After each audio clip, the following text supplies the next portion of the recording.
Hablemos de Ser Cruceño en Octubre, este libro de investigación que trata de entender, ahondar lo que ha ocurrido en Santa Cruz el año 2003 en el tema político, que tiene que ver con este desenmascaramiento de una ciudad que no precisamente había tenido una vocación tan pacífica.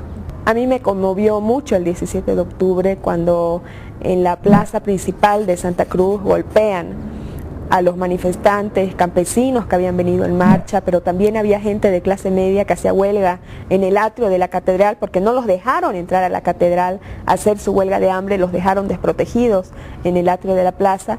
Y cuando intenta ingresar la marcha de campesinos a la plaza pidiendo la renuncia de Gonzalo Sánchez de Lozada, está ahí el comité cívico, están las damas cívicas, la Unión Juvenil Cruceñista, como el brazo armado, digamos, del comité cívico, la Unión Juvenil Cruceñista, y empieza a perseguir gente, a pegar, a patearlos en la calle.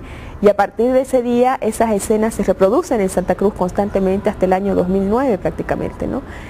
Y yo realmente me conmovió, eso me partió la vida en dos, yo te puedo decir, me partió la vida en dos.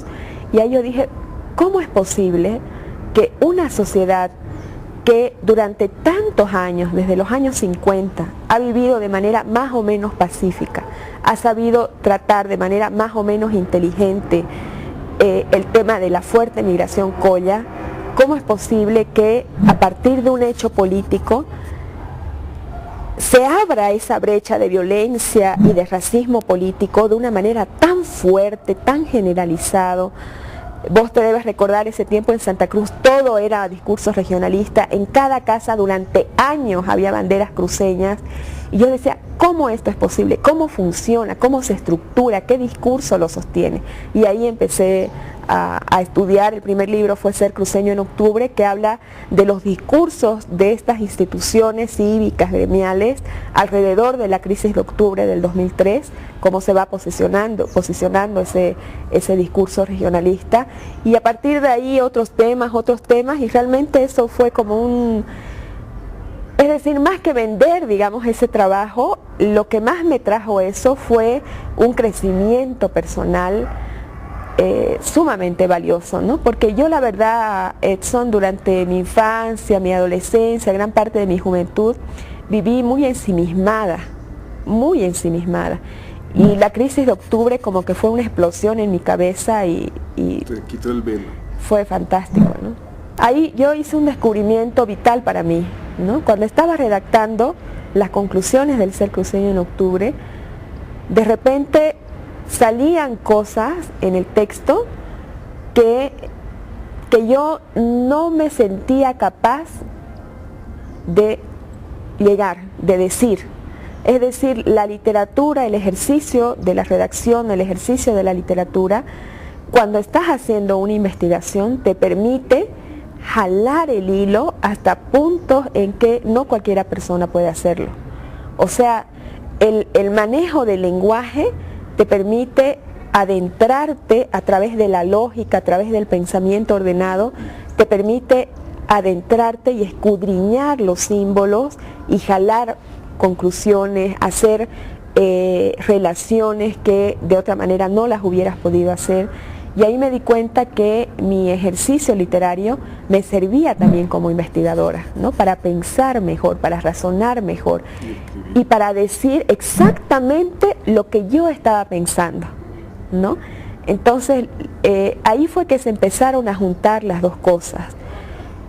Yo siempre he crecido y en los últimos años había vivido muy preocupada, comunicadora, teatro, después investigación, pero me gusta escribir, o sea, esta dispersión, ¿cuál es el sentido? Estoy perdiendo el tiempo, ¿no?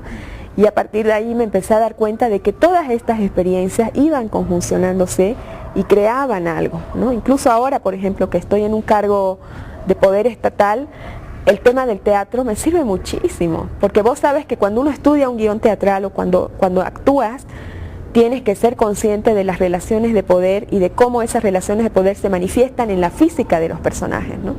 Entonces todo eso, por ejemplo, te ayuda también en el campo político para percibir cosas, para captar mensajes, manejar una audiencia, ¿no? Que todavía me cuesta, pero yo pienso que a veces hay personas que sentimos que estamos divididos, ¿no? Yo incluso ahora siento muchas veces eso, pero la verdad es que todo alimenta, es como una serie de raíces que van por muchos lados, pero alimentan el mismo tronco.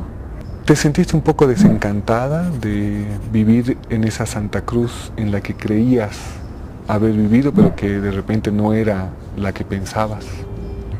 Yo siempre volví a Valle Grande, ¿no? Con mi familia. Entonces yo siempre he tenido y tengo incluso hasta ahora una identidad cruceña muy fuerte, pero también tengo la facilidad en ciertos momentos de abstraerme de esa identidad, ¿no? Porque tengo este tema de mis papás migrantes desde Valle Grande. Entonces, y vos sabes que los vallegrandinos tienen un círculo siempre muy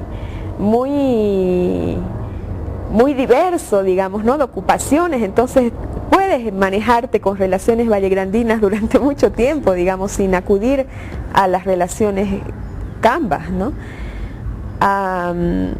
Y a mí sí me decepcionó mucho todo ese periodo 2003-2008 en Santa Cruz. Y en un cierto momento sentía que me asfixiaba, porque era realmente asfixiante, ¿no? Fíjate que en todo ese tiempo yo algún trabajito que habré conseguido en Santa Cruz, alguna pequeña consultoría, una cosita así, la mayor parte de mis investigaciones las hacía para organismos internacionales o para gente en La Paz, ¿no?